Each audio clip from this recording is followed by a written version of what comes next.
아가서 8장 6절 7절이에요.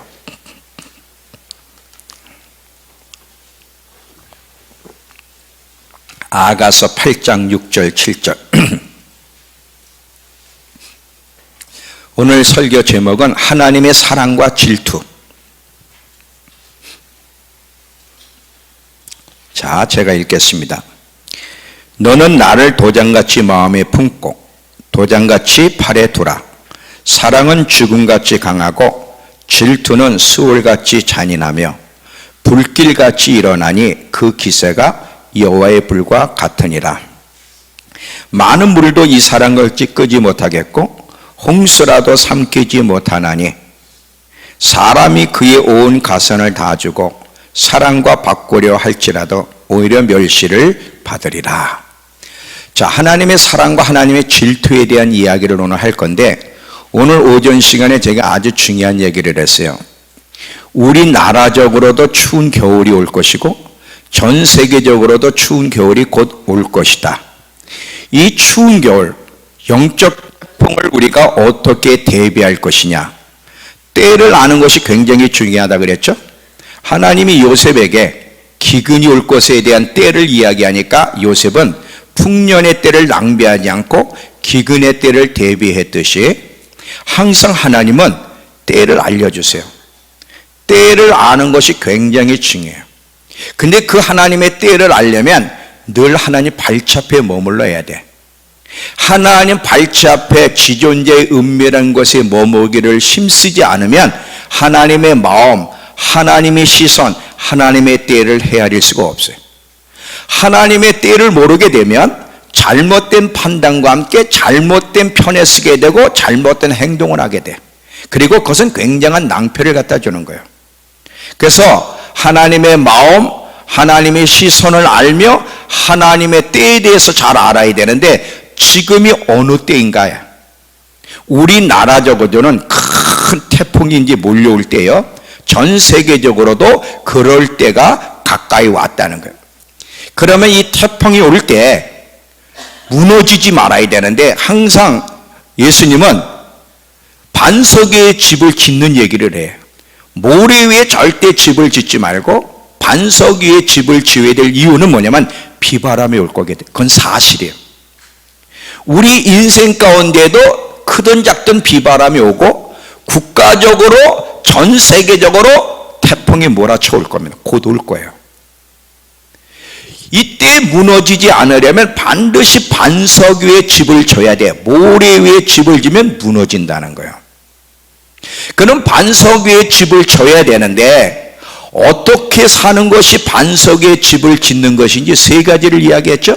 첫 번째는 예수님을 주출독 삼아, 주춧돌 삼아 집을 짓는 것을 이야기했고, 두 번째는 하나님의 사랑이 우리 안에 불붙어야 된다는 얘기를 했고, 세 번째는 세상의 흐름을 따라가는 게 아니라 세상을 역류해서 연어처럼 역류해 사는 것이 이 태풍을 대비하는 길이라는 것을 이야기했습니다.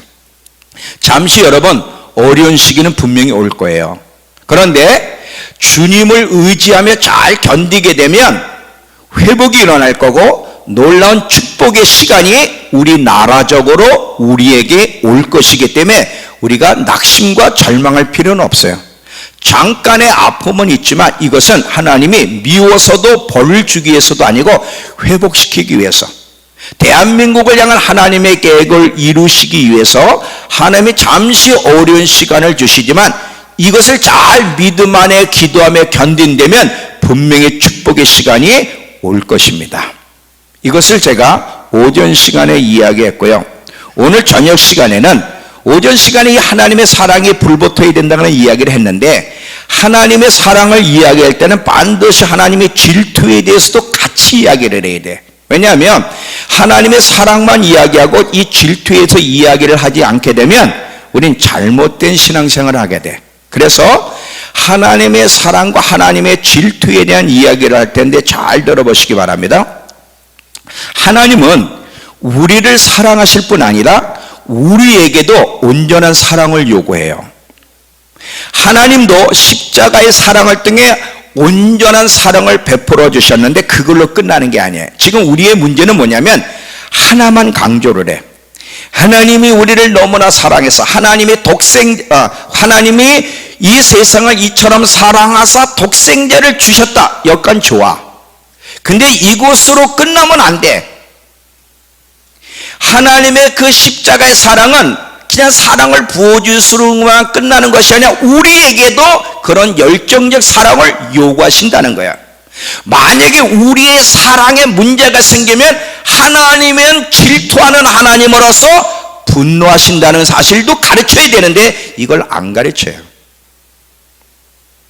그러다 보니까 많은 사람들이 하나님의 사랑하고 운운을 하는데 얼마나 엉터리 같은 믿음 생활을 하고 있는지, 그러면서도 두려워하지 않아. 이것이 지금 가장 큰 문제예요. 여러분, 건강한 사랑에는 반드시 질투가 따라온다는 거 아세요? 질투가 따라오지 않는 사랑은 진정한 사랑이 될 수가 없어요.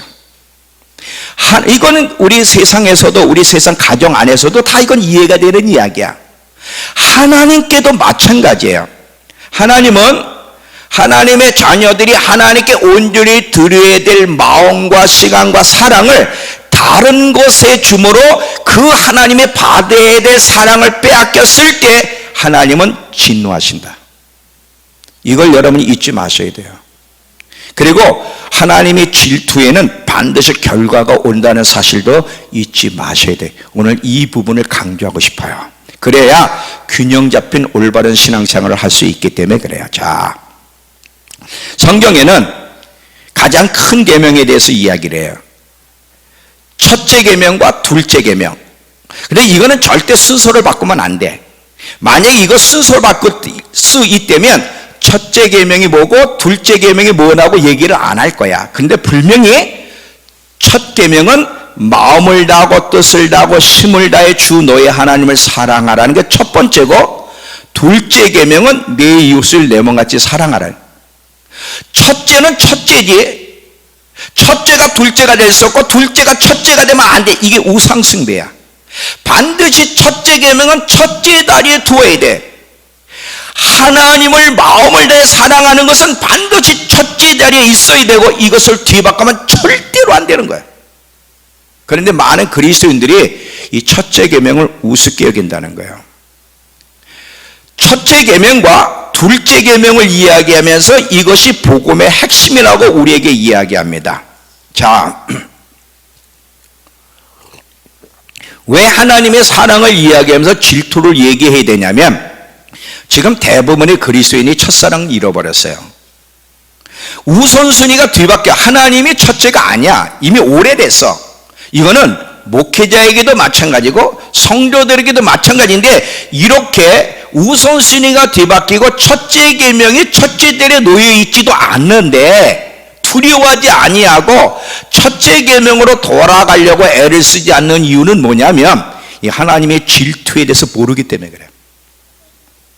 이렇게 되면 우리는 절대로 첫째 계명으로 돌아갈 마음이 없을 거고, 거짓된 안전 속에 살다가 망할 거라는 것을 기억하셔야 돼요. 그래서 오늘 질투하는 하나님에 대한 이야기를 조금 제가 많이 할 텐데, 성경에는 하나님은 질투하신 분이라는 말을 굉장히 많이 얘기해. 그 중에 몇 개만 보겠습니다. 자, 출애굽기 20장 3절.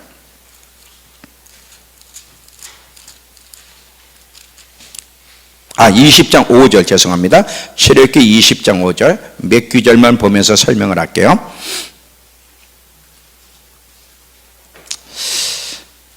그것들 우상들에게 절하지 말며 그것들을 섬기지 말라. 나 내 하나님 여호와는 질투하는 하나님인즉 나를 미워하는 자의 죄를 갚되 아버지로부터 아들에게로 3세대까지 이르게 하거니와. 하나님의 질투를 불러일으킬 때 어떤 결과가 주어지는지, 여러분 질투에는 반드시 결과가 주어진다는 거 잊지 마세요.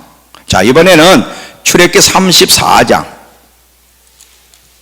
14절.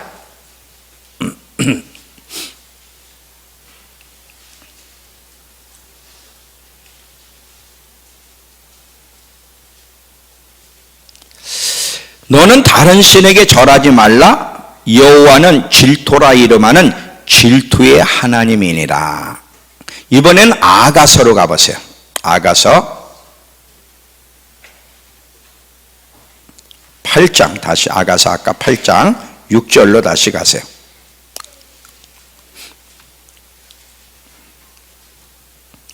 여기에 보면 두 가지가 나와요. 사랑과 질투가 나와. 너는 나를 도장같이 마음에 품고 도장같이 팔에 두라.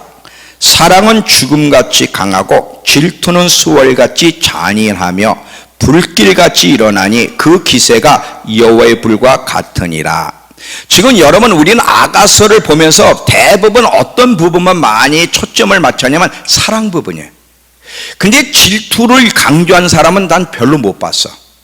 근데 여기에는 사랑과 질투가 참 같이 나오고 있다는 사실을 우린 기억하셔야 돼요. 물론 하나님의 사랑을 강조해야 돼요. 그만큼 하나님의 질투를 똑같이 강조하지 않으면 문제가 생기게 돼요. 제가 오전 시간에 하나님의 사랑이 우리 안에 불붙어야 될 이유를 설명했죠. 지금 이 6절은요, 신부의 노래야. 신부가 신랑에게 간절히 기도하는 내용이란 말이죠. 예수님, 도장을 새기듯이 주님 마음에 최복령이를 새겨주세요. 주님 팔에 최복령이를 새겨주세요. 주님의 사랑이 저를 삼키게 해주시고 지배하게 해주세요. 주님과 제가 온전히 하나 되게 해주세요. 왜냐하면 신부는 이 여종 속에서 깨달은 게 있어. 뭐냐? 인간이 얼마나 연약한 존재인지. 신랑이 붙잡아 주시지 않으면, 예수님이 도우심이 없이는 인간이 얼마나 연약하고 무력하고 아무것도 아닌지를 깨달았어. 작은 관에 시험 들고 쉽게 넘어지는 것이 인간이에요. 그러니까 어떤 상황 속에도 넘어지지 않고 어떤 상황 속에서도 굳건하게 믿음 안에 반석에 서 있으려면 반드시 하나님이 붙잡아 주셔야 돼. 하나님의 사랑에 불이 붙어야만 어떤 상황 속에서도 무너지지 않아. 자, 7절을 보세요. 많은 물도 이 사랑을 끄지 못하겠고 홍수라도 삼키지 못한다. 하나님의 사랑의 불에 붙잡혀 있는 사람만 어떤 폭풍 앞에서도 쓰나미 앞에서도 무너지지 않는다는 거지. 그래서 끝까지 어떤 상황 속에서도 믿음 안에 승리하려면 반드시 하나님의 사랑의 불이 붙어야 되고, 이것을 신부가 간절하게 주님께 기도하는 거야. 우리의 기도 제목이 이거 돼야 돼. 하나님, 사업이 더 잘 되게 해주세요. 하나님, 더 돈 벌게 해주시고 삶이 넉넉하게 해주세요. 다 필요하지만 이거보다 더 중요한 것은 우리 안에 하나님의 사랑에 불 붙고 이 불이 지속되게 해달라고 기도하는 것보다 더 중요한 것은 없습니다. 가장 중요한 것은 하나님의 사랑에 사로잡혀야 돼요. 왜냐하면 잘 봐요. 하나님을 사랑하는 사람이 예배를 드리는 것과 하나님이 존재한다는 걸 믿는 사람이 예배를 드리는 것 똑같을까요? 다를까요? 말이 너무 길었어요? 어려워요? 달라요. 자, 하나님이 존재한다고 그냥 믿는 사람이 예배를 드리고 섬기는 태도와 하나님의 사랑을 깨닫고 사랑에 붙잡힌 자의 예배와 섬김이 어떻게 똑같겠어? 여러분, 정말 예배, 모든 하나님을 향한 모든 동기, 모든 그 행위의 동기는 사랑이어야 돼. 만약에 정말 하나님을 열렬히 사랑하는 자라면 예배 태도가 달라져. 정말 달라져. 하나님을 사랑하는 마음속에 섬기게 되면 섬김의 태도가 달라. 전혀 달라. 왜 우리는 하나님을 섬기고 왜 하나님을 가까이 하고 왜 예배해요? 동기가 뭐예요? 하나님의 그 십자가의 사랑에 붙잡혀서 하나님을 열렬히 사랑하는 마음대에 예배를 드리는 겁니까? 아니면 천국 가기 위해서, 복 받기 위해서, 무슨 혜택 받기 위해서 하나님께 나오는 것입니까? 둘 중에 하나 꼭 질문해야 돼. 내가 주님을 섬기는 동기, 내가 예배를 드리는 동기, 하나님을 가까이 하는 동기가 뭐냐? 천국 가기 위해서? 무슨 복 받기 위해서? 아니면 그분의 사랑 때문에, 그분을 열렬히 사랑하기 때문에, 그분이 하나님이기 때문에 그분을 가까이 하고 그분을 예배하느냐, 이게 중요한 거예요. 나는 우리 모든 성도들이요, 사랑의 동기가 돼서 예배를 드렸으면 좋겠고, 사랑의 동기가 돼서 하나님을 섬겼으면 좋겠어요. 그러면 뭐 하라 말라 이런 말 할 필요가 없어요.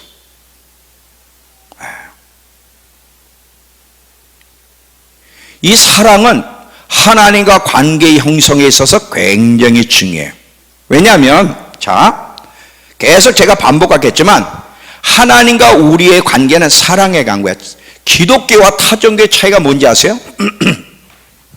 너무 범위가 넓게 내가 질문했는지 모르겠는데, 기독교와 타 종교의 차이가 많이 있는데, 그 중에 하나는 기독교는 신과 하나님과 인간의 사랑 이야기예요. 러브 스토리 이야기예요. 종교에는 그게 없어요. 자, 이슬람이라는 다른 종교를 보면 그들은 신의 존재를 인정해. 신이 있다는 거야. 근데 그 신하고 인격적인 교제 쓰고 대화를 하고 사랑을 나누는 러브 스토리가 있어요? 없어요. 근데 기독교는 우리가 믿는 하나님은 살아계시고 그 하나님이 인간과 사랑을 나누시기 위해서 인간을 창조하셨고 인간을 구속하셨다는, 그래서 하나님은 일꾼보다 연인을 더 원해요. 연인이 되길 원하시는 거예요. 근데 교회는 일꾼만 만드는 거야. 그리고 일꾼 되면 막 박수를 쳐. 근데 그 일꾼들이 지쳤어. 병들어 있고 탈진돼 있단 말이지. 잘 들어봐서 저는요, 이게 감격스러운 거예요. 왜냐하면 저도 신학 대학원을 나오고 목회 30년을 해도 이거를 늦지막히 배운 거야. 기독교는, 이제 기독교를 이렇게 설명한 사람 잘 못 봤어요. 거의. 기독교는 하나님과 인간의 러브 스토리다. 사랑 이야기다. 난 이런 얘기 처음 들은 것 같아. 우린 너무나 하나님 하면 멀리 계시, 하나님의 존재는 인정해. 근데 그분과 러브 스토리는 상상을 못하는 거야. 너무 위대하시고 너무 위엄이 있고 너무 멀리 계신 거야. 이분과 가까이서 대화를 할 수 있다, 이건 상상을 못하는 거야. 목사이면서도 그걸 몰랐어. 그리고 그분하고 대화할 수 있다 그러면 대번에 뭐라 그래? 저 이단이네, 이단성 있네, 이런 식이야.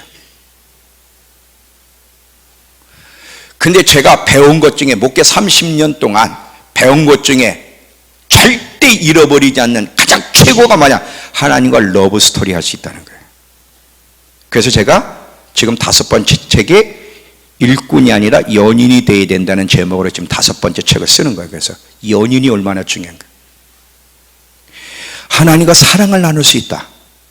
하나님은요, 천사와 사랑을 나누지 않아요? 천사들은 하나님과의 로맨스가 없어요. 일꾼이 그들은.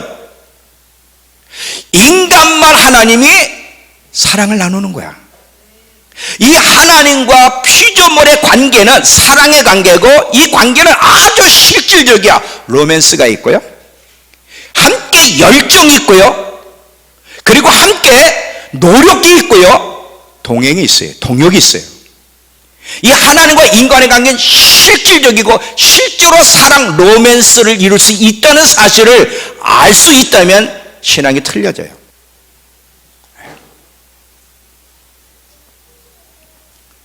하나님과 관계는 사랑이 유지된 관계 속에 유지가 되지, 사랑이 식어지고 의무로 바뀌어질 때는 절대로 하나님은 기뻐하지 않는다.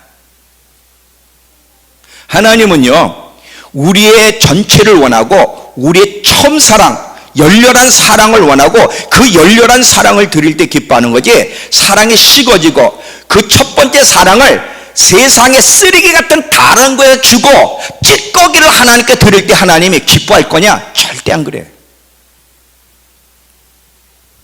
만약에 그래도 하나님이 신앙이 미지근해 있고 생각과 마음이 다른 곳에 가서 하나님께 드려야 될 마음과 열정과 사랑을 다른 것에 빼앗겼는데도 믿기 때문에 하나님이 여전히 사랑하고 우리에게 복 주실 거라 그러면 자기 기만이야. 그게 속는 거야. 절대 안 그래.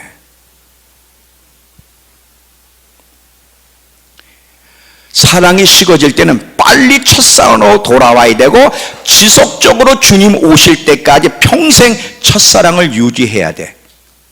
에베소 교회를 보면 여러분, 요한계시록에 나오는 에베소 교회를 보면 그 에베소 교회가 열심이 없었고 충성이 없었습니까? 요한계시록의 에베소 교회 읽어봐요. 자, 우리 요한계시록 2장으로 가보세요. 요한계시록 2장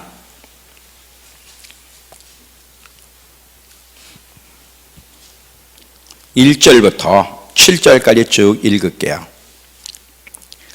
에베소 교회 사제에게 편지하라.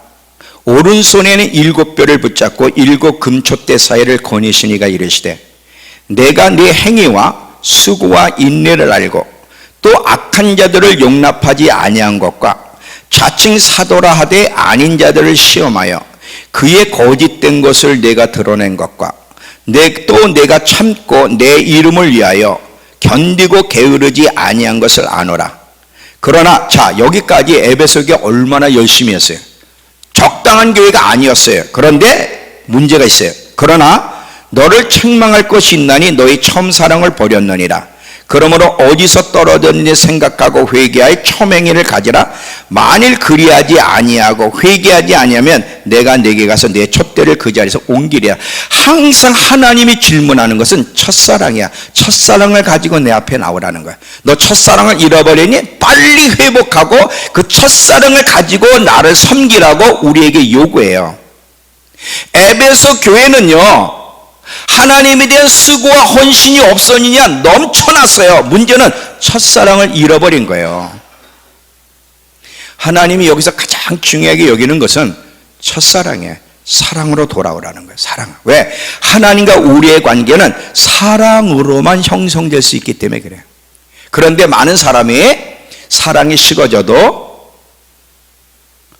우선순위가 뒤바뀌었는데도 우리의 관심과 마음이 다른 것에 더 주고 있는데도 항상 하나님과 우리 관계는 믿음으로 관계를 맺는다고 생각해. 믿기만 하면 된다는 거지. No. 거짓된 소리야 그거. 여러분은요, 진리의 소리와 진리의 소리가 아닌 것을 분별할 수 있어야 돼. 진리의 소리와 아닌 소리를 분별하지 못하면 미혹돼서 반대편에 서 있을 거예요. 하나님과 우리의 관계는 당연히 믿음의 관계에서 끝나는 것이 아니라 믿음의 관계가 당연하지만 그 이상 사랑의 관계야. 사랑의 관계가 빠진 것은 진정한 관계가 될 수 없다. 그래서 이 아가서의 신부가 간절히 기도한 것처럼 우리도 계속 매달리며 기도해야 될 것이 뭐냐면 이 첫사랑을 유지할 수 있게 해달라고. 이것이 우리의 기도의 제목이고 소원이 돼야 돼. 첫사랑을 잃어버리는 순간 우상 숭배의 굴레에 빠지게 되고 솔로몬처럼 믿음에서 이탈하고 결국 이들이 배도의 길을 가는 거거든. 큰 문제를 만나는 거예요.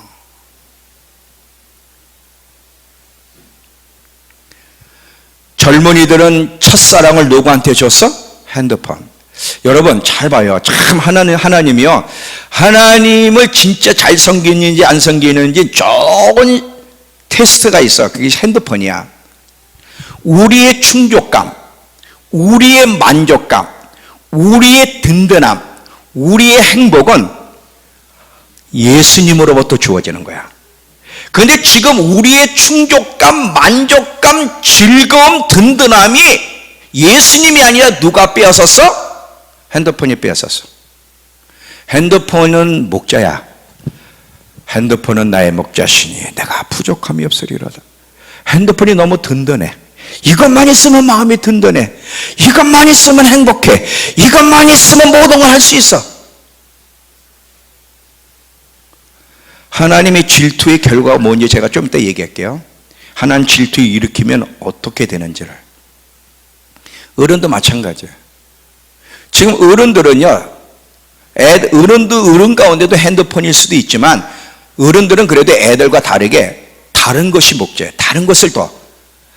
자, 솔직하게 예수님이 나의 든든함, 예수님이 나의 충족감, 예수님이 나의 만족이고 예수님이 나의 모든 것이고 예수님 때문에 행복하고, 그런 사람 손 들어봐. 들지마, 없으니까.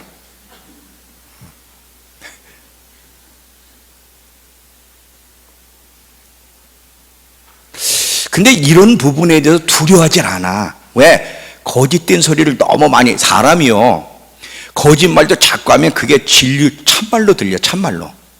사람은요, 믿음은 들음으로 난다고, 진리의 소리가 아닌 소리를 딱 적당히 성경을, 진리를 섞어서 전해. 보통 거짓 선지자가요, 처음부터 생짜로 거짓말을 얘기하는 게 아니에요. 진리를 믹서해서 예수님의 이름도 얘기하고 복음도 얘기하는데 진리가 아닌 걸 섞어서.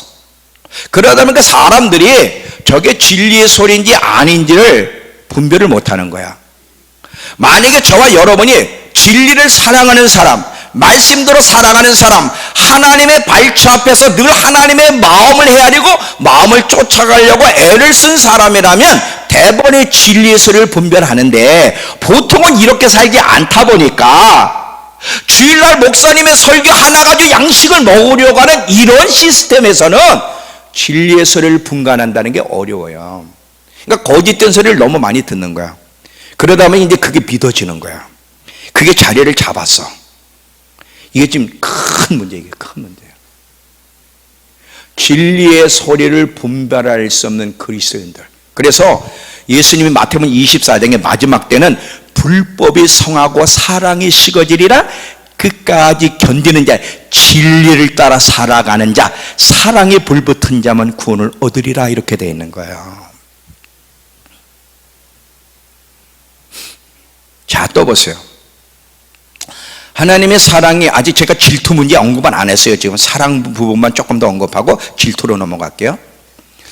하나님의 사랑이 우리의 마음에 불붙게 하는 게 또 왜 중요하냐면, 여러분, 하나님의 사랑 없이 하나님의 계명을 지켜보려고 애를 쓰지만 결과는 뭐예요?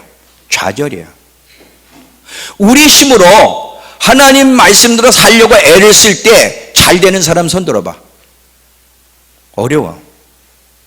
정말 배웠어. 저렇게 살아야 되는 거 알아. 그 하나님 뜻대로 살려고 하는데 안 돼. 그래서 너무 좌절스러운 거예요. 난 틀렸구나. 난 안 돼. 하나님 나 버렸나 봐. 이런다고. 이게 우리 모두의 고백이에요. 그런데요, 하나님의 사랑에 불붙게 되면 하나님 말씀에 순종하는 것이 너무 쉽다. 왜냐하면 그게 사랑의 힘이야. 사랑하는 마음이 있으면 한계를 뛰어넘는 행동들이 가능하고요, 그리고 모든 사랑하는 자의 요구가 모든 다 즐거워. 그리고 열정적인 행동이 나와. 그게 사랑이 이끌어내는 힘이에요. 이 사랑 없이 하나님을 섬기려고 하니까, 이 사랑 없이 말씀대로 살려고 하니까 너무 힘든 거예요, 이게. 그래서 자꾸 정죄감이 오는 거지. 난 틀렸어. 나는 구원 못 받을 것 같아. 이런 식이야.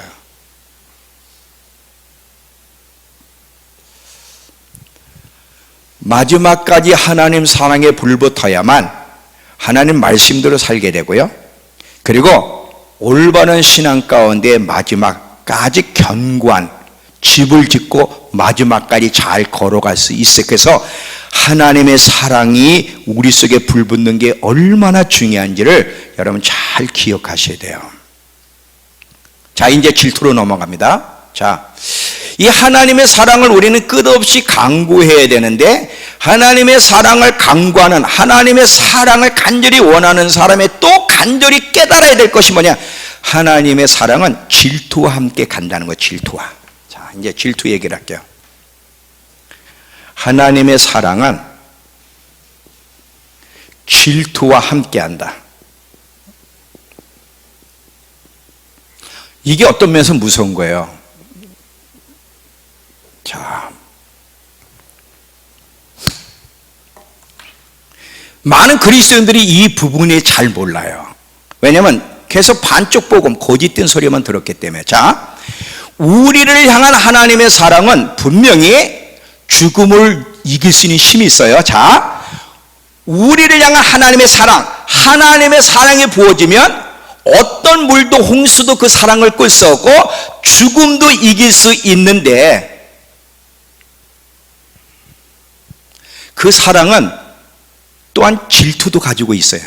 그리고 이 하나님의 질투는 무덤보다 잔인하다는 거예요. 자, 잘 들어봐요.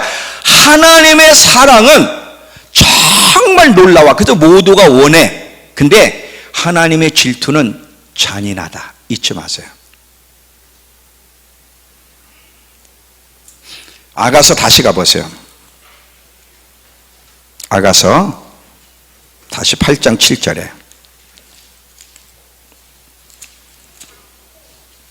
8장 6절, 예, 8장 6절.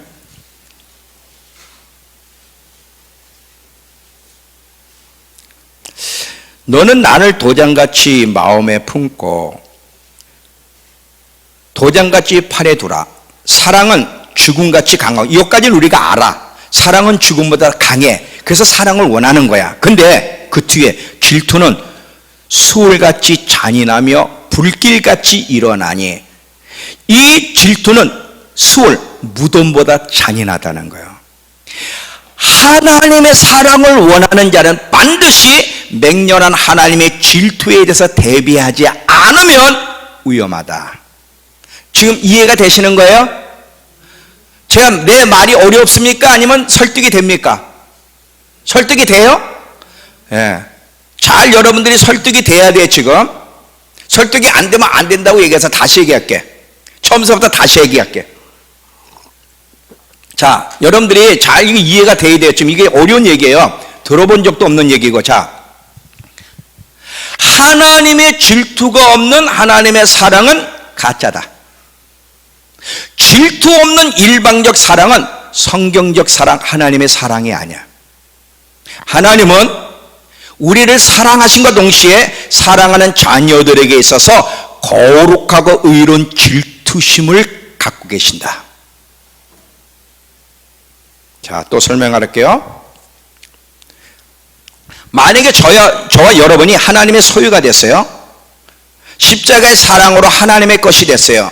이 하나님의 소유가 됐는데 문제는 뭐냐면, 하나님의 소유가 된 우리가 이제는 온 마음을 전부를 드리고 사랑 전부를 드려야 되는데, 다른 것에 열정과 사랑과 즐거움을 나눠준다면 하나님의 질투가 불같이 일어날 거예요. 하나님 절대 나누는 걸 원하잖아요. 자, 하나님 90%는 하나님께 드리고 10%는 내가 쓸게요. 이게 용납이 돼, 안 돼? 충청도에서는 이게 동의를 받으려면 참 오래 걸려요. 동의가 안 되는 거야, 이거는. 잘 봐. 하나님 99%를 주님 앞에 내 사랑을 드릴게요. 99%를 내가 마음을 드릴게요.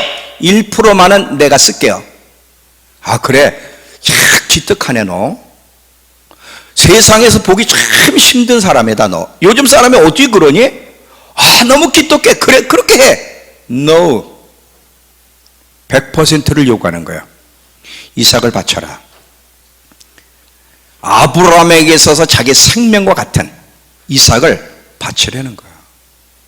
하나님은 절대 영광을 나누지 않으시고, 절대 하나님은 사랑을 나누지 않으시고, 절대 하나님이 받아야 될 몫을 누구에게 빼앗길 때 불같은 질투가 일어난다.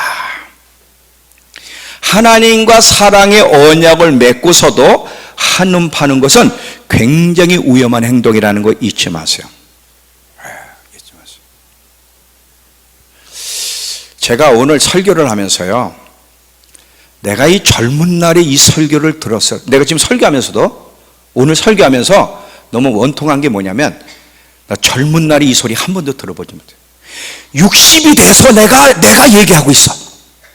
젊을 때 40대 50대에서라도 이 소리를 들었다면 얼마나 좋아. 60이 돼가지고 이 소리를 듣는 게 아니라 내가 하고 있어. 잠언서 27장 4절. 잠언서 27장 4절.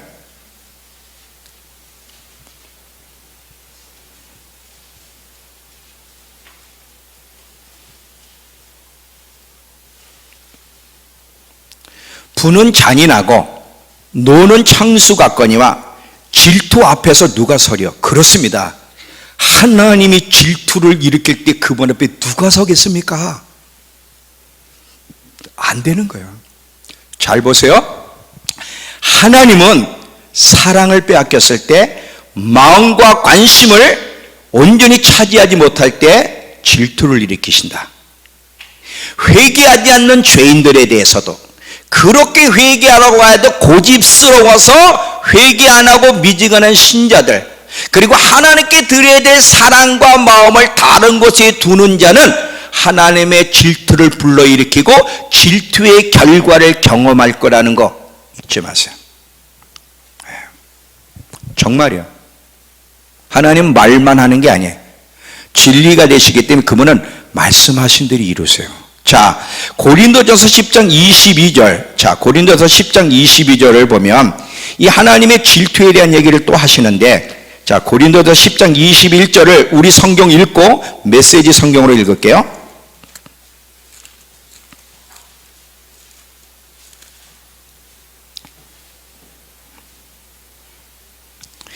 지금 이 제사 문제예요. 제사 드려서는 안 된다는 거예요. 어찌 우상의 제물과 하나님의 제물을 겸하여 할 수 있느냐, 그 얘기를 하면서 22절, 그러면 우리가 주를 노여워하시게 하겠느냐? 우리가 주보다 강한 자냐? 여러분, 하나님께 드려야 될 예배를 제사 드리면서 하루는 하나님께 예배를 드리고 하루는 우상에게 제사를 드리고, 이러면 하나님의 질투가 일어난다는 얘기를 하는 거예요 지금. 자, 이걸 메시지 성경으로 보겠습니다. 자, 메시지 성경에 한날에는 주님과 잔치를 벌이고 이튿날에는 마귀들과 잔치를 벌일 수는 없습니다.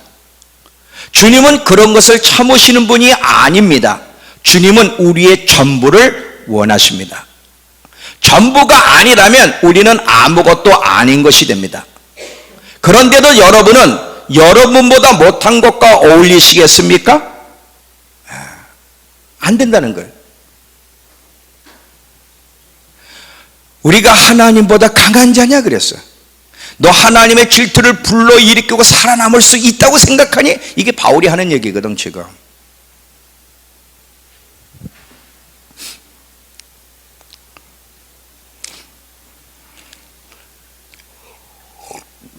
이 메시지를 이렇게 세게 하는데도 참 눈을 감는 사람들은 참 대단한 사람들이에요. 자, 제가 이 얘기를 했더니요, 유튜브에 어떤 성도가요, 목사님, 그 눈을 뜨러가면서 여담하는 게 더 은혜가 된대. 누가 그렇게 자꾸 눈을 감네? 자기는 정신이 번쩍번쩍 나는데. 참 믿음교 성도들도 대단한 것 같대. 자, 여기 보세요. 하나님의 질투를 불러일으킬 때 나타난 결과들 예를 드릴게요 이제. 자, 질투는 반드시 결과를 만들어낸다는 거. 첫 번째, 고린도전서 11장 30절. 고린도서 11장 30절. 이 성찬에 대한 이야기를 하면서 주의 몸을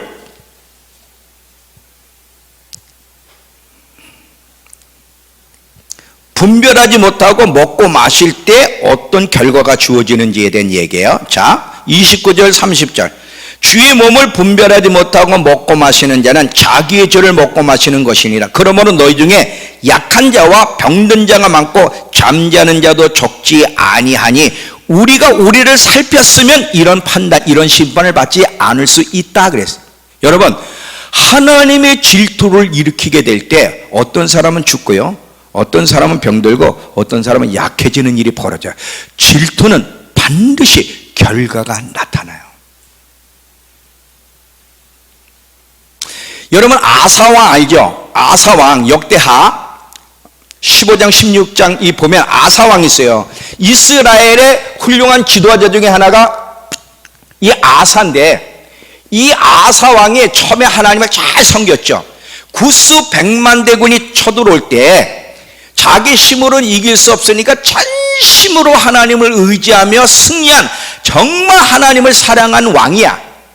근데 이 왕이 교만해져가지고 나중에 북이스라엘의 바사가 쳐들어와. 바사가 쳐들어올 때 이 아사 왕이 그렇게 전심으로 하나님을 섬기며 의지하던 자가 아람 군대를 의지해. 아람 왕을. 하나님의 질투가 일어나는 거야. 관심과 사랑과 의지를 빼앗겼어.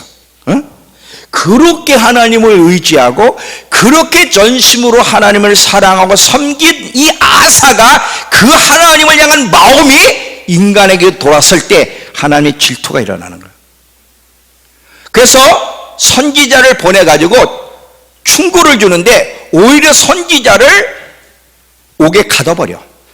그리고 백성 몇을 죽이는 바람에 이 아사 왕이 병들게 해서 하나님 죽여버립니다.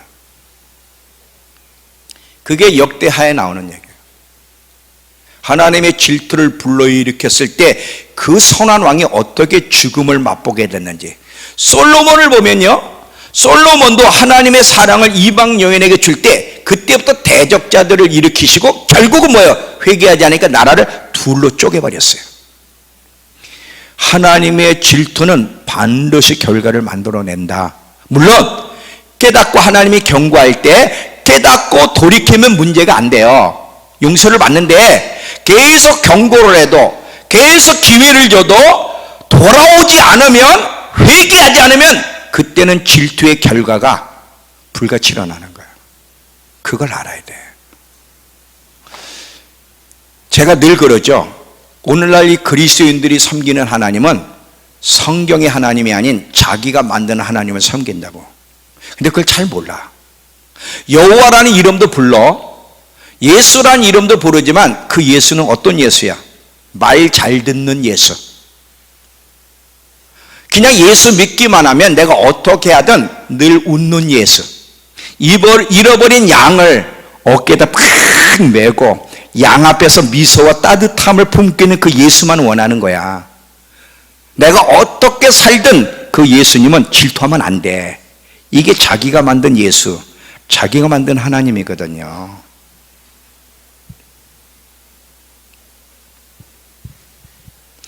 한국교회는요, 우상숭배에서 돌아와야 돼.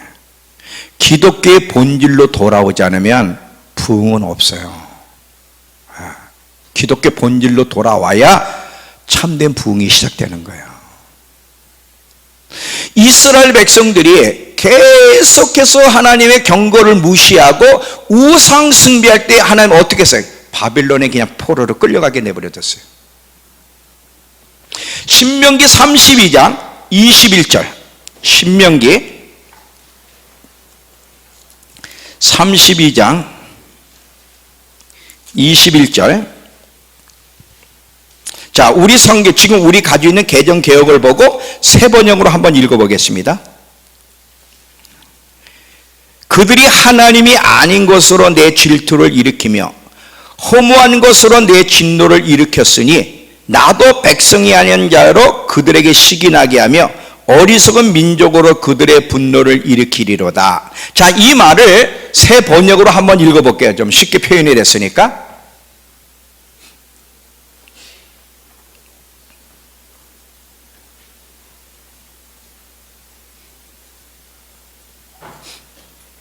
충청도는 참 늦죠?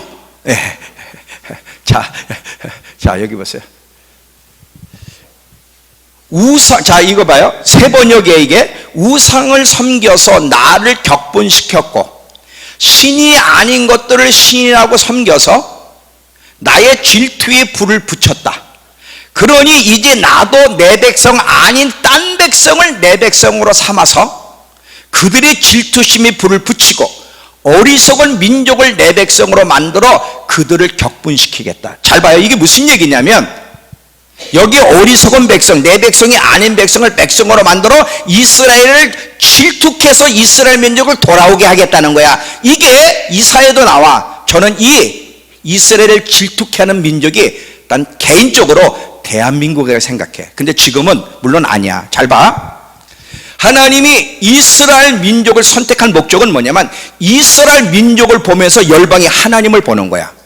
하나님의 통치가 있다는 것을. 그래서 이스라엘 민족을 통해서 열방이 하나님께 돌아오게 하는 것이 이스라엘을 선택한 목적인데 이것들이 우상숭배하는 거야 지금. 그래서 하나님의 부르심을 이탈해 우상숭배하니까 하나님이 이제는 뭐야? 그들에게 주어진 임무를 우둔한 자들, 하나님을 모르던 그들이 말하는 이방인 개라고 하는 자들에게 하나님이 찾아가서 하나님을 만나주시고 그들을 축복하여 이스라엘 민족을 해될 일을 하게 하면 이스라엘 백성 안에 질투를 일으키는 거야. 자기들이 해될 일을 자기들이 우둔한 민족이라고 했던 저런 저 개같은 민족이라고 했던 저들이 자기들의 역할을 하는 걸 보고 그들 속에 시기, 질투를 불러일으키겠다는 거거든. 그래서 그 민족을 돌아오게. 근데 저는요, 이렇게 이스라엘을 마지막에 시기해서 돌아오게 할 민족이 저는 대한민국이라고 개인적으로 생각해요. 제가 이걸 시리즈로 3번 설교를 했어요. 철야 때. 대한민국을 향한 하나님의 계획. 근데 지금은 아니에요. 이 모습은 물론 아니에요. 저는 만약에 하나님이 추운 겨울, 전쟁이라는 추운 겨울을 허락하신다면 바로 이거예요. 대한민국을 향한 하나님의 목적을 이루시기 위해서는 매가 필요한 거예요. 하나님은 지금 오랜 기간 기회를 줬어요. 돌아올 수 있도록. 그런데 전혀 돌아올 기색이 없어. 그래서 고난, 매가 있어야 되는 거예요. 돌아오게 하기 위해서요. 지금 대한민국은요, 대한민국 교회는 하나님의 질투를 불러 일으켰어요. 지금 대한민국 교회가 뭐가 신이야? 하나님이야? No. 돈이 우상이 되고 세상을 따라가고 있고 이미 하나님의 그 질투를 불같이 불러 일으켜버렸어요. 근데 그 부분에 회개를 안 하고 있어 지금. 라오디게아 교회를 보면요, 잘 봐. 라오디게아 교회가 하나님 질투를 불러 일으켰을 때 뜨겁지도 않고 차지도 않고 미지근해. 왜 하나님을 향한 사랑이 미지근해졌어? 그 마음을 누구에게 줬기 때문에? 세상에게 줬기 때문에. 그래서 하나님의 질투를 불러 일으켜서 하나님 뭐라 그래? 내 입에서 토하여 버리리라. 어떤 사람은요, 이 부분에서 이렇게 질문해요. 목사님, 설마 라오디게아 교회가 예수를 믿는 교회인데 그들을 생명책에서 지우겠다는 말은 아니겠죠? 질문할게요. 이 라오디게아 교회에 대해서 하나님이 진노할 때 이거는 생명책에서 지울 수도 있다는 거예요? 안 지우겠다는 거예요? 지울 수 있다는 거예요. 지워버리겠다는 거, 회개하지 않으면. 어떻게 합니까? 사대교회를 봅시다. 자, 요한계시록 3장.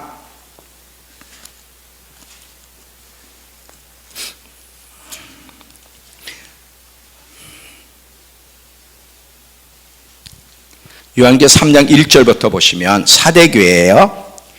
사대교회 사자에게 편지하라. 하나님의 7영과 7뼈를 가지신 이가 이르시되 내가 내 행위를 아노니 내가 살았다 하는 이름은 가졌으나 죽은 자로다. 너는 일깨워 그 남은 바 죽게 된 것을 굳건하게 하라. 내 하나님 앞에 내 행위의 온전한 걸 찾지 못하였노니 그러므로 내가 어떻게 받았으며 어떻게 들었는지 생각하고 지켜 회개하라. 만일 일깨지 아니하면 내가 도둑같이 이르리니 어느 때에 내게 이르는지 내가 알지 못하리라.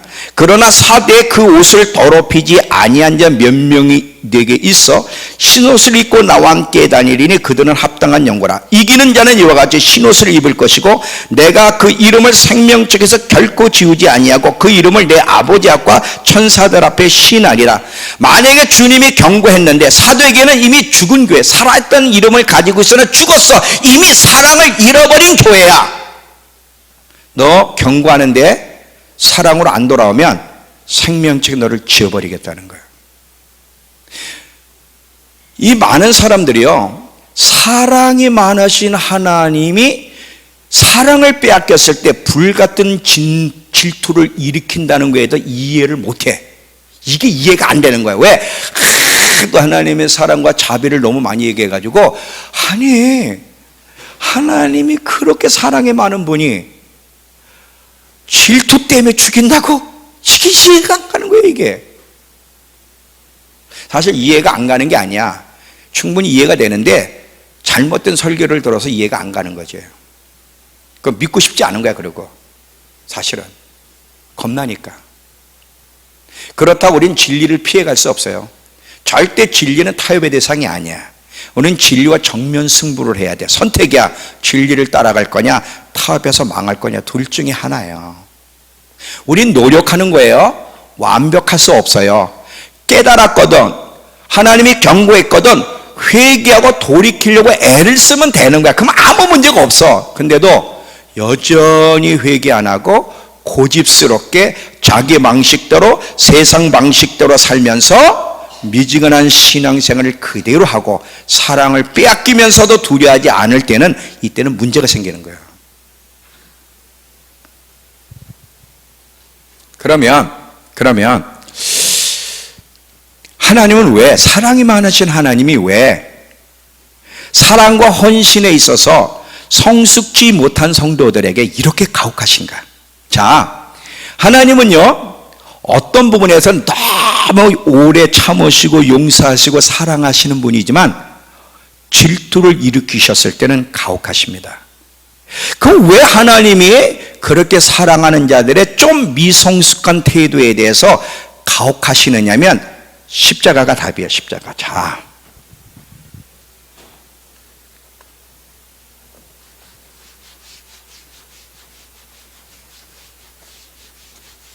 자, 이 십자가, 예수 그리스도의 십자가가 답인데, 항상 관계는 일방통행인 것은 좋은 관계가 아니야. 쌍방이지, 쌍방.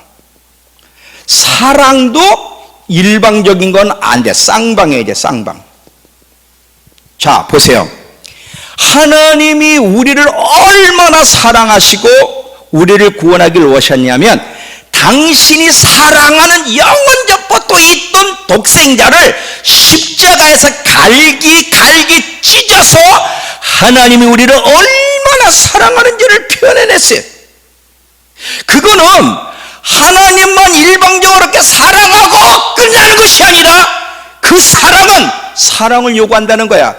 내가 너희를 이렇게 사랑했으니 너희도 나를 이렇게 사랑해야 돼. 근데 이 뒷부분을 얘기를 안 하는 거야, 지금. 하나님이 이렇게 우리를 사랑했다고, 이거를 믿기만 하면 된다고.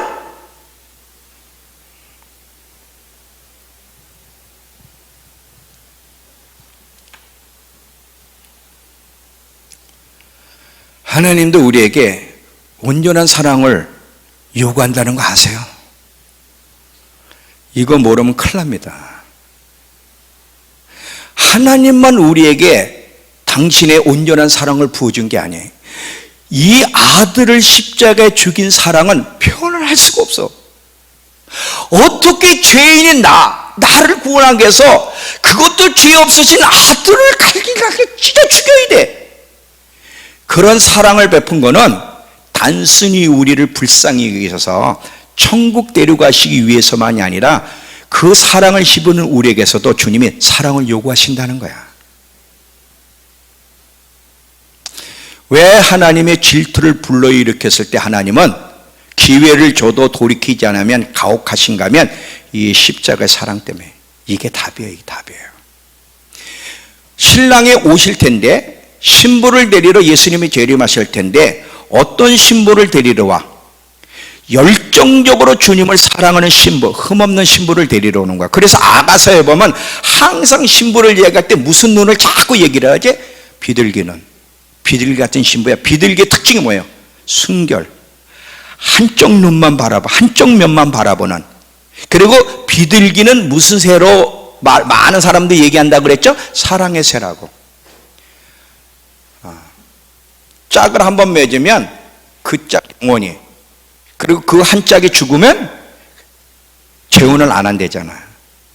그래서 비둘기는 사랑의 새라는 이름이 붙어있는, 한쪽 면만 보면 동시에 다른 쪽을 못 봐. 지금 신랑이 신부에게 계속 네가 비둘기 눈을 가지고 있구나, 참 이쁘다, 이게 뭐예요? 지금 신랑이 뭐를 요구하는 거예요? 신부인 우리에게서 요구하는 게 뭐야? 여기도 쳐다보고 저기도 쳐다보는 그런 더러운 신부 말고 신랑만 바라보고 신랑만 사랑하고 신랑께 자기를 드릴 수 있는 그 순결한 신부를 원하시는 거예요. 그리고 그 신부를 데리러 오시는 거예요.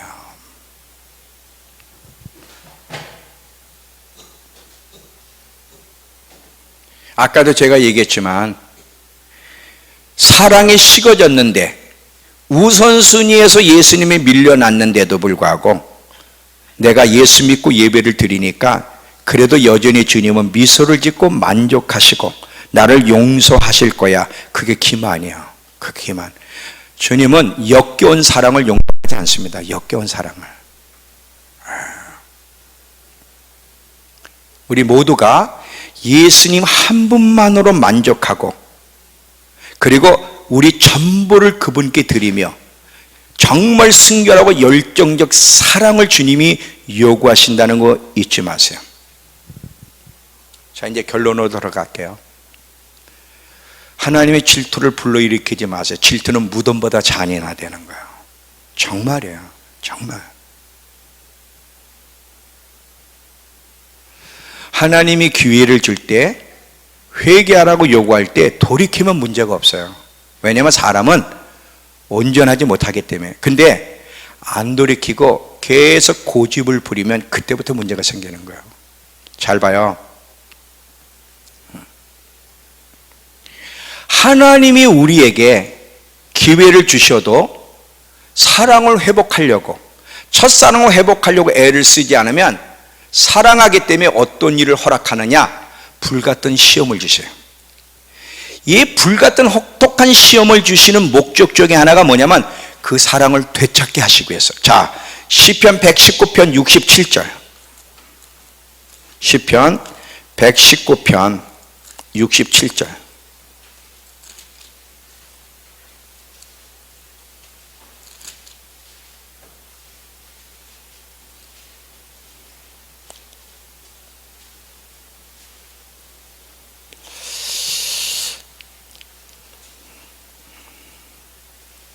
자, 피셨죠? 고난당하기 전에는 내가 잘못된 길을 걸었으나 이제는 주의 말씀을 지킵니다. 그래요. 고난이라고 하는 불같은 시험이 왜 주어지냐면 잘못된 길을 가는 사랑을 잃어버린 그 신부로 하여금 첫사랑을 회복하고 올바른 길로 돌아오게 하시기 위해서 불같은 시험을 허락하시는 거예요. 여러분, 주님이 곧 오세요. 자, 대한민국 쪽으로도 추운 겨울이 온다 그랬어요. 전 세계적으로도 추운 겨울이 옵니다. 그 추운 겨울을 대비하는 길이 뭐예요? 첫사랑을 회복하고 계속 그 사랑을 유지하는 거예요. 만약에 사랑을 잃어버리고 되찾지 않으면 주님의 질투가 여러분을 찾아올 겁니다. 정말이에요. 그러나 회개하고 계속 하나님을 향한 첫사랑을 유지하며 살려고 하는 자에게 어떤 약속이 주어져 있는지를 이야기하고 마칠게요. 자, 시편 91편 14절.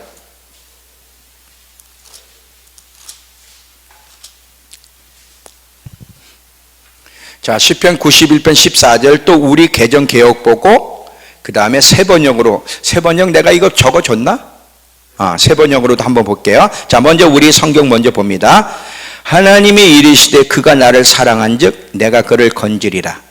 그가 내 이름을 안 즉 내가 그를 높이리라. 그가 내게 간구하리니 내가 그에게 응답하리라. 그들이 환난 당할 때에 내가 그와 함께 그를 건지고 영원롭게 하리라. 자, 이 말을 세번역으로 한번 볼게요. 자,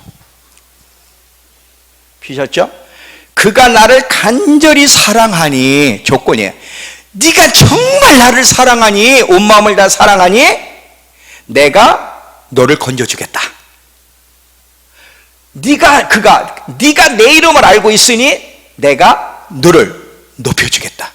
네가 환난 속에 부르짖니 내가 즉각 응답해주겠다. 그 얘기야. 지금 이게 네가 간절히 나를 사랑하니 나도 마음을 다하고 뜻을 다하여 너를 보호해주겠다. 너를 보호해줘. 분명히 너를 보호해줄 거야. 분명히 너를 보호해줘. 너를 높여줄 거고 너를 보호해줄 거고 네가 문제가 있니? 응답해줄 거다. 여러분, 온 마음을 내 하나님을 사랑하는 자에게 주어진 약속 복이 얼마나 이건요 지금 여러 가지 중에 하나만 얘기한 거예요. 어마어마한 약속이 우리에게 주어져 있어요. 그러니까 사랑을 잃어버려 하나님의 질투를 불러일으키는 사람은 참 불행한 선택을 하는 거예요. 우리 믿음교회 성도는 절대 그러면 안 돼. 이제 곧 주님을 대면할 텐데 첫사랑을 돌아보시고 첫사랑이 식어졌으면 회복하시고 계속 첫사랑을 유지하여 하나님의 질투를 불러일으키는 성도가 아니라 하나님의 약속을 받아 누리는 복 있는 성도들이 되길 축원합니다. 다 같이 일어나세요.